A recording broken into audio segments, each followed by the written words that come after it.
The Department of Public Health and Human Services is pleased to bring you Aging Horizons. Medicare, Medicaid, Social Security, fraud, legal issues, veterans benefits, and caregiving. Aging Horizons is a program dedicated to inform and prepare Montanans on these timely issues, making a difference to you and your loved ones. Here now is today's program host.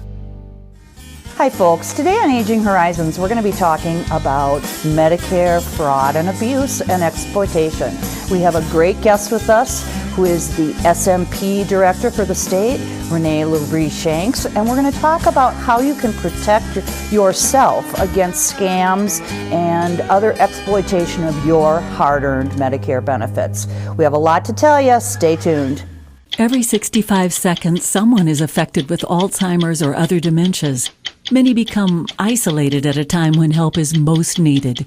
If you or someone you love is affected, help is available, both for people with memory loss and their caregivers. Memory loss can feel frightening, but you are not alone. Call the free 24/7 Alzheimer's Association helpline, 800-272-3900, for guidance and support. This is Bill. He just received his new Medicare card and is following some simple rules to protect himself from fraud. He knows to never give out his Medicare, Social Security, or bank number over the phone.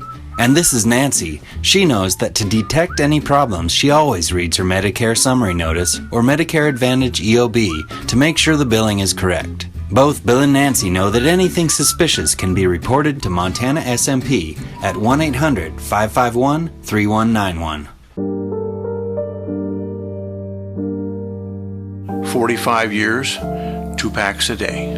It's like $80,000. I thought I was just hurting myself until I fell asleep in a chair with a cigarette. The whole house went up. I lost it all. I knew smoking was expensive, but I never thought it would cost me everything. My goal is to keep my patients safe, and my goal from the beginning has always been to keep my patients safe. Most of the time, these are elderly people. Taking care of these people, it terrifies me, and I'm scared for patients who are not vaccinated. I'm petrified for these folks because we just see how quickly they can go down in flames. But the way out of the pandemic is the vaccine, and we have it. It's at our grasp. We can end this. Game over if we get enough people vaccinated. Hi everyone and welcome to Aging Horizons, brought to you by the Department of Public Health and Human Services. I'm your host, Kimmy Everman, and as I said on the top, we're going to talk about Medicare fraud and abuse today with our absolute expert, Renee LaBrie-Shanks from the SMP program. Renee, welcome. Good to have you. Thanks for having me again. Sure. Renee, can you just tell us a little bit, first of all, let's get started with just the basics of what SMP is all about. Thanks for asking. I know people hate acronyms, and there's so many today, but SMP used to stand for Senior Medicare Patrol, but it's so much more than that, so that's why we rely on the acronym, really, and we want people to know that Montana SMP, it empowers seniors to prevent healthcare fraud. And it's not just a statewide program that's partnered across the state with all the area agencies on aging. It's a national program. It's actually in every state and U.S. protectorate for those with loved ones in other areas. So SMP, there'll be a Nevada SMP, a California SMP, and we are Montana SMP. Okay, and you said that you feel that it's a program that empowers folks. Can you talk about that? Certainly. With fraud and abuse, I think we feel so victimized a lot. And SMP wants to empower people to not be victimized. We're the piece of the puzzle that helps people on Medicare stop fraud before it can happen, or they can stop it right at the beginning. The fact we actually lose over $70 billion to Medicare fraud annually. Wow. Nationally, and that should alarm us all. But instead of chasing down the bad guys after they stole from us, we want to stop them from stealing in the first place. And that's the role of SMP. The Office of Inspector General, the OIG, they investigate investigate the fraud. They're the investigators, and the Department of Justice prosecutes. Now, SMP is here to, say it again, empower people. We want to arm them with the right information at the right time to keep them from falling victim in the first place. So we also, we research complaints, we help resolve billing issues, and we refer the fraud straight to the Office of Inspector General if it has occurred. But the biggest piece of the puzzle is we want to educate people. We want to, shows like this, give presentations, provide information, whether it's a flyer or a newsletter. We want to give people information so they stay on top of it, so they see what's coming. And, identifying the mistakes or the fraud is important, because it's so much easier to not lose the money in the first place than to try and recoup it after the fact. Exactly. And Renee, do you have staff that help people, or how do they get a hold of somebody in SMP if they feel like something has happened with their Medicare? Right. They just need to call the 800 number that connects them with every area agency on aging that's closest to them. So the 1-800-551 3191. Yep. Yeah, gosh, I've had it memorized for 10 years now. So we want them to call that number. It'll connect them to their closest office on aging, whether they need to go in person to talk about things or sign releases, anything like that. Or they could, call us directly in Missoula, but that will be the best way to go. And we are connected. So if they call somebody in Helena or somebody in Lewistown, that person, if there's a fraud case and we need to work on it, will connect with me. So they don't have to worry about that. And how are I know you have a lot of volunteers as well as other folks working SMP. How are they trained?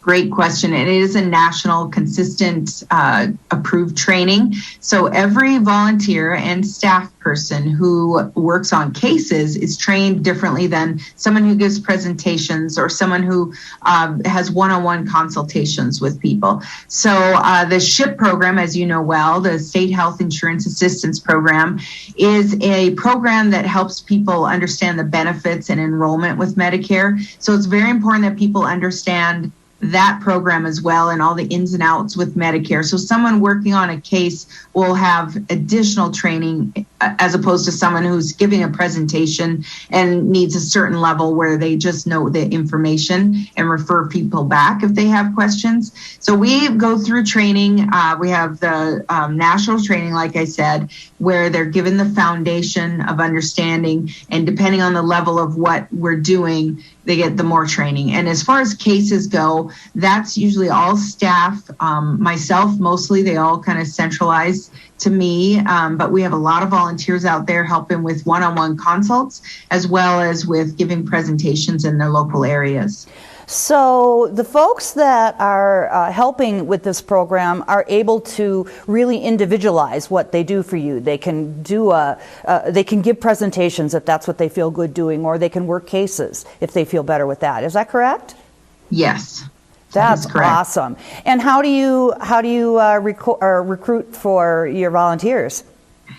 Shows like this, or when we give presentations, or when we work with some people. I once recruited a great volunteer who helped me for years with presentations because he attended one of our new to Medicare classes, and he just stood out to me as somebody who should be out talking to people. So it any which way, if somebody sees this show and they call that 1-800 number and say, I'd like to volunteer for SMP, their local place would be the way to start that.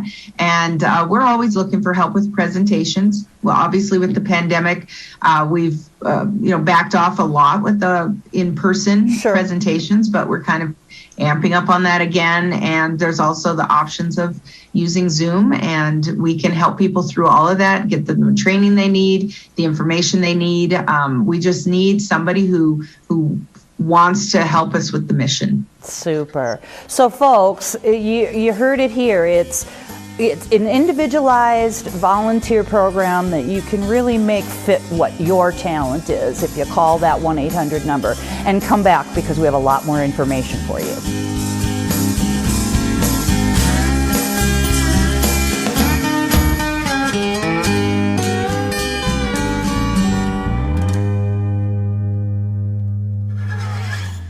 I think the most pleasant surprise when we turned 65 and signed up for Medicare Part B was finding out about our Welcome to Medicare preventive visit. It was free, and it gave us the opportunity to visit with our doctors and establish a plan for our health going forward. They reviewed our medical history, measured our height, weight, blood pressure, and counseled us on other risk factors. To learn more about Medicare's free or low-cost preventive and wellness benefits, call your local SHIP counselor at 800-551-3191. I mentioned it's free, right? Twice.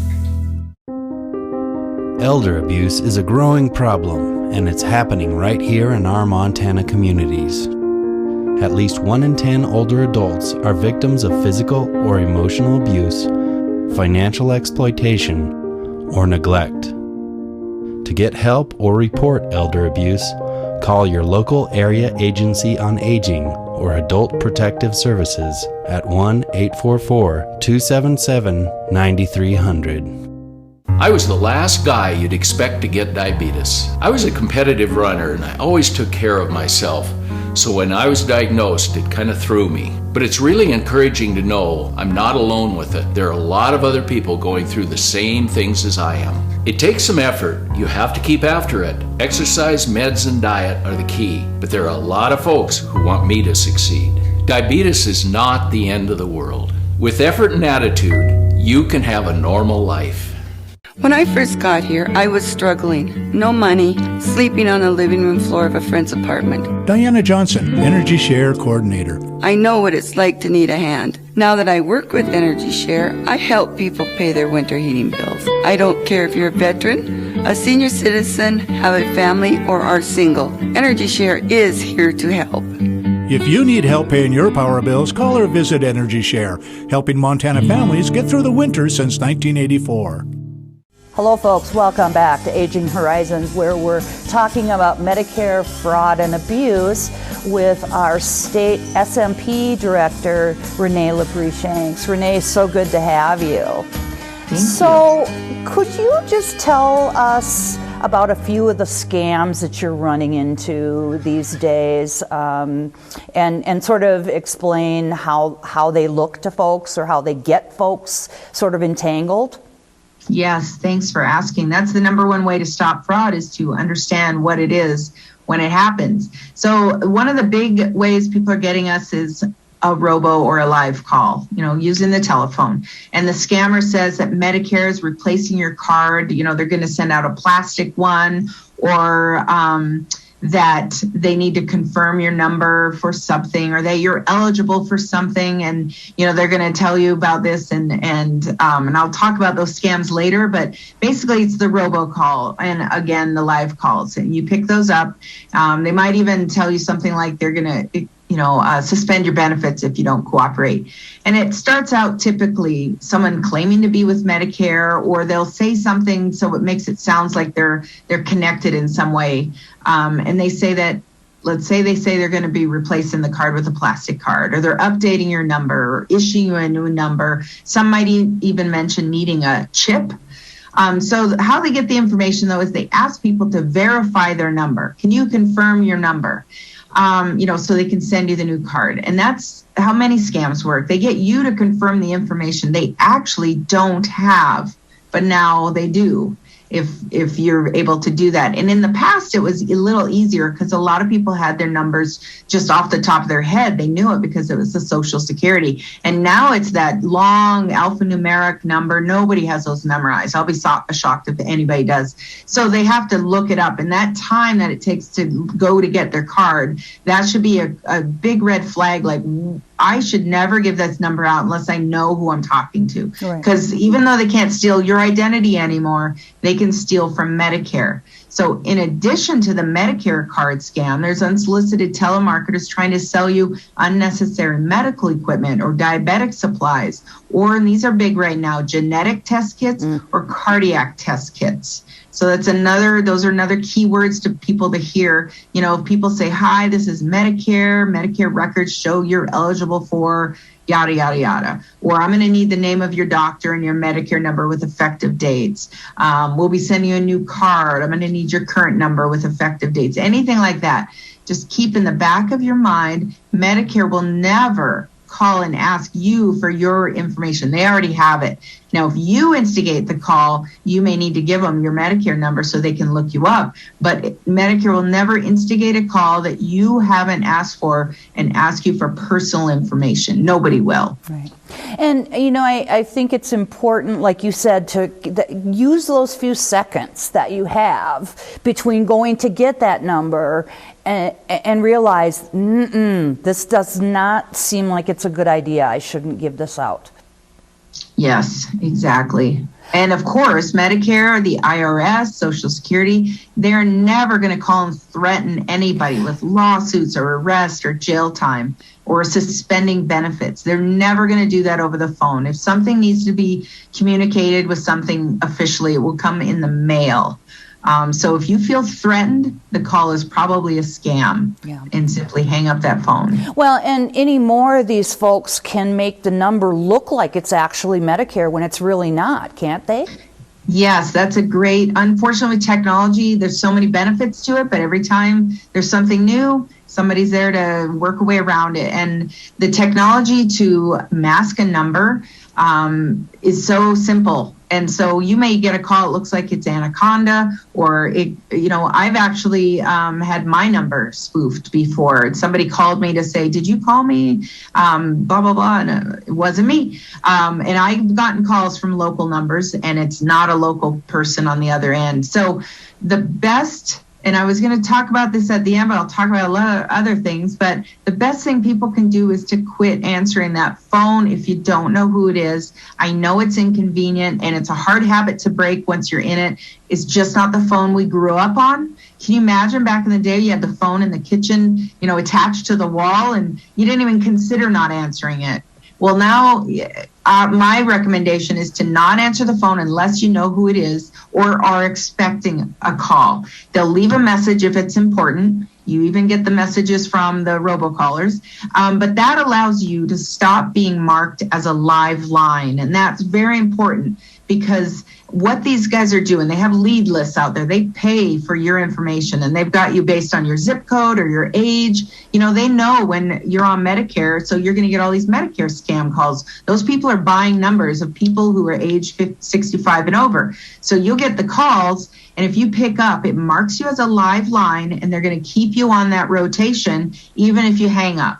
And in fact, the longer you stay on with them, if you even know you're not going to give them info and you just taking your time with them, that is actually that makes you more attractive to somebody buying more lead lists, because they think, if that person's on for 5 minutes, I know I can get them. So you'll get more calls. So the best thing to do, quit answering the phone, and then sign up for that do not call registry. And if you do pick up and it's somebody you don't want to do business with, just simply ask them, please put me on your do not call list, and then hang up. Yeah. Thank you, Renee, for explaining that, because that's very important. And folks, she's absolutely right. The phone is different than what we grew up in. I can remember answering the phone saying, this is the Everman residence. So we don't do that anymore, and we have to protect ourselves from the technology that's in the world these days. So be sure that you're paying attention to that. If it doesn't feel right, hang up. And as Renee said, Medicare will never call you and threaten you. They will never do that. So stay with us. We have a whole lot more to talk about.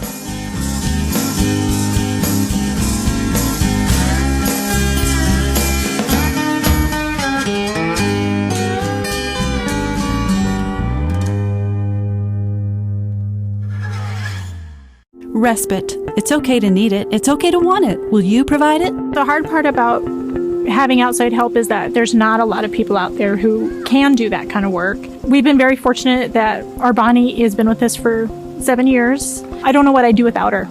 I need her in our lives. She's our second mother. And I can't help but think of her that way. To find out how to change lives, including your own, call 800-224-6034 or visit respite.mt.gov.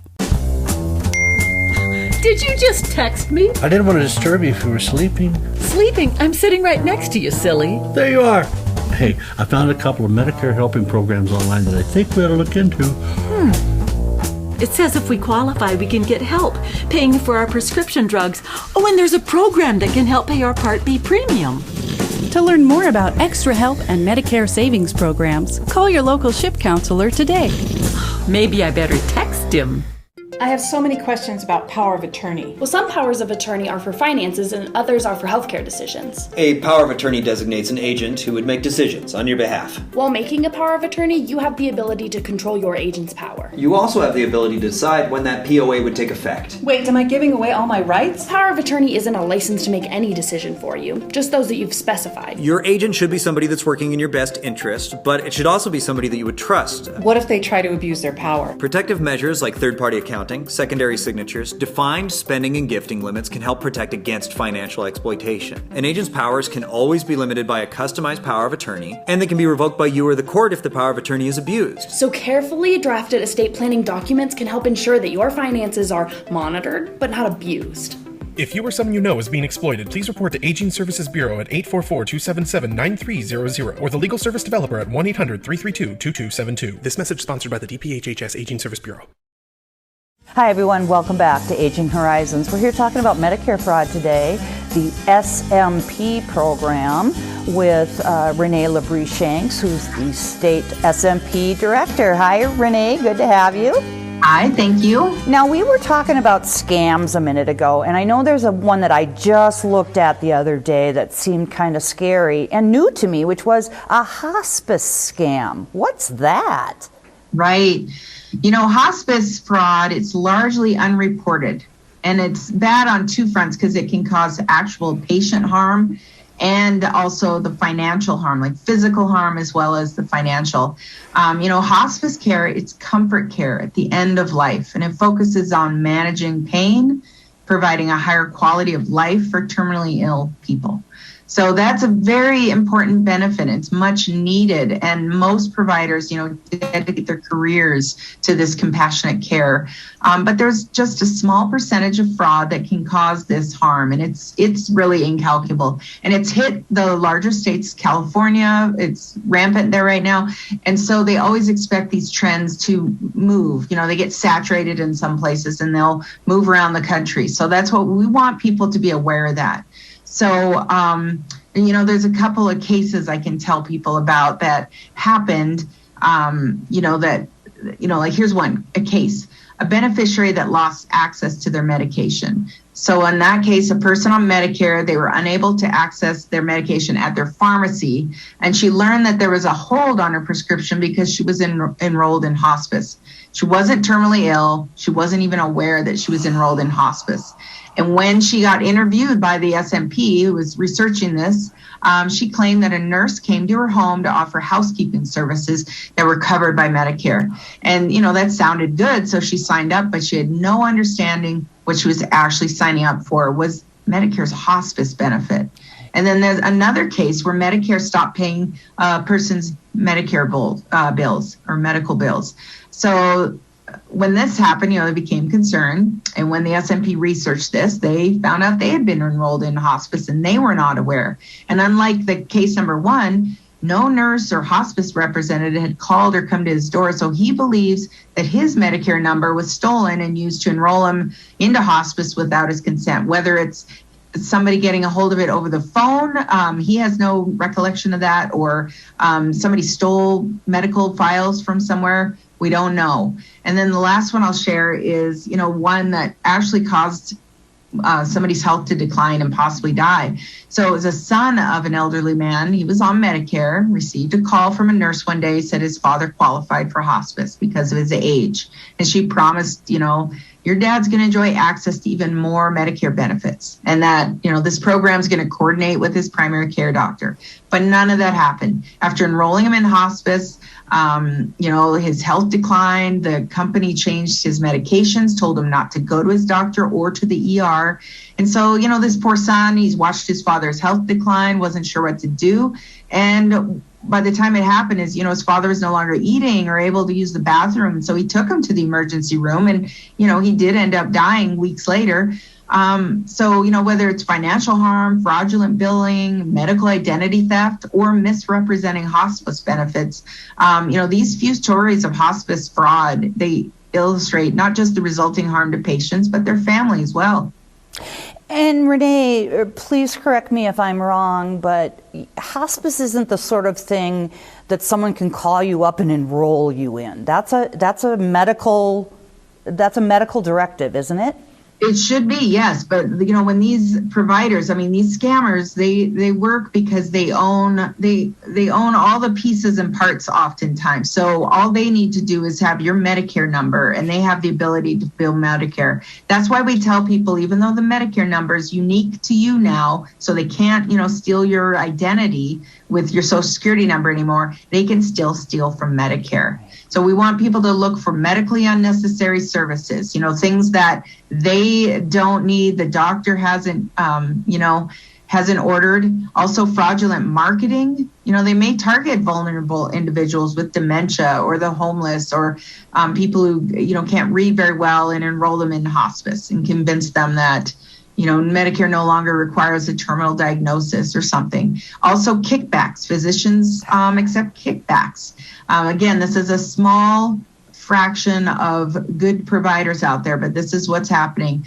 Billing for services that they don't even provide, misrepresentation. So we want to recommend that people be sure their doctor assesses their condition and their doctor has certified they're terminally ill or expected to live, 6 months or less, that they never accept gifts in return for any hospice services or beware of the too good to be true.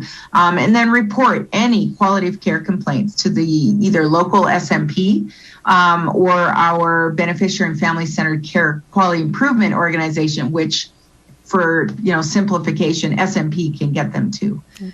So those are the big. And Renee, I guess in just our last few minutes together, can you please talk about just the basic how to protect yourself? Yeah, it never changes. The number one way to protect yourself and to stop Medicare fraud is to read the Medicare summary notices.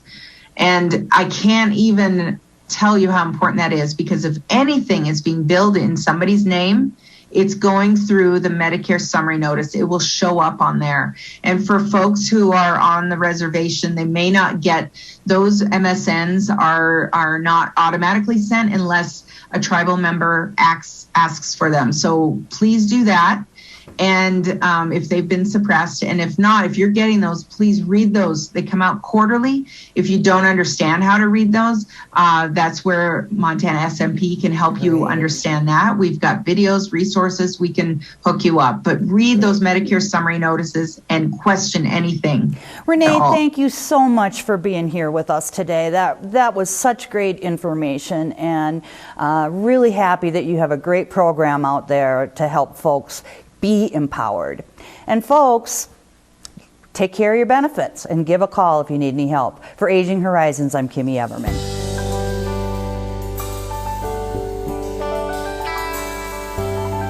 Special thanks to the Department of Public Health and Human Services for their continued support. Hosts on Aging Horizons are program specialists at the Montana Office on Aging. Production facilities provided by Video Express Productions.